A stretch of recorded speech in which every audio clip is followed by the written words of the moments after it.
হয়েছে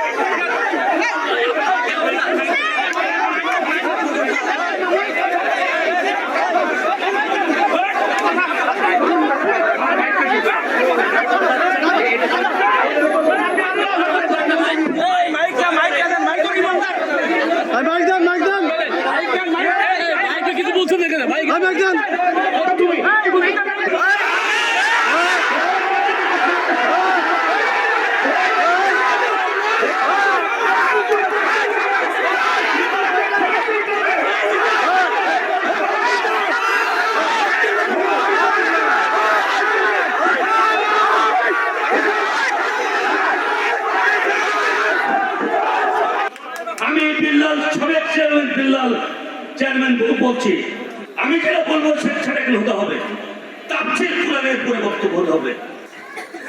আমি বলছি তাফসীর কোরআন মাহফিলে প্রধান অতিথি সাহেব আমাদের মাঝে উপস্থিত হয়েছেন।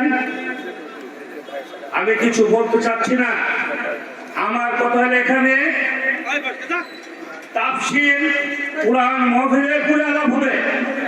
এখানে তাফসীর কোরআন মাহফিলের বাইরে কোরআনের পুরো হাদিসের পুরো আলাপ হবে। হাদিসের বাইরে কোনো দলীয় আলাপ হবে না। এখানে কোনো দলীয় আলাপ হবে না। এখানে দলবল নির্বিশেষে সবাই উপস্থিত আছেন। এখানে যুব সমাজ তাফসীর কোরআন মাহফিলের আয়োজন করেছে। কে আয়োজন করেছে আপনারা জানেন, সব জানেন আপনারা। এখানে বিশেষ অতিথি অনেক বক্তব্য দিয়েছেন। এখানে দল করতে আসেননি আপনারা, তাফসীর কোরআন মাহফিলে বক্তব্য দিতে এসেছেন। তাফসীর কোরআনের উপরে আপনারা বক্তব্য দেবেন। আন্তর্জাতিক তাফসীর কোরআনের উপরে বক্তব্য না দেন, হাদিসের উপরে যদি বক্তব্য না দেন, তাহলে এখানে কোনো বক্তব্য হবে না। আমি বিল্লাল সাবেক চেয়ারম্যান বিল্লাল চেয়ারম্যান বলছি, আমি যেটা বলবো সেটা হতে হবে, তাফসীর কোরআনের উপরে বক্তব্য হতে হবে। এখানে কোন দলের, এখানে কেউ বিএনপি করতে আসেননি, কেউ আমেরিকার বক্তব্য দিতে আসেননি, এখানে কেউ জামাত করতে আসেননি, কেউ শিবির করতে আসেননি, কেউ ওলামা দল করতে আসেননি। আপনার হাদিসের উপরে বক্তব্য দিতে হবে।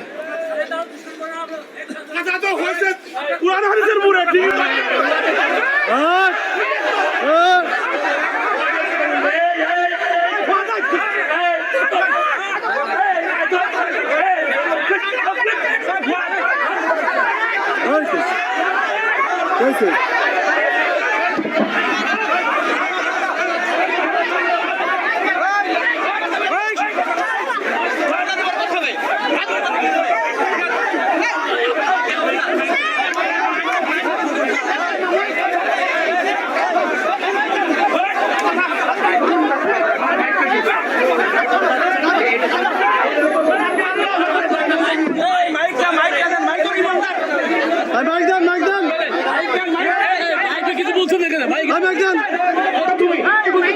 আপনি তো ওদেরকে হাত তুলেন কেন? আপনি কেন হাত তুলবেন? আপনি সাবেক চেয়ারম্যান, আপনি হাত তোলার সাহস কোথায় পেলেন?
ভাই কি আছে হয়েছে কি হয়েছে রিপন দাঁড়াও হয়েছে কি হয়েছে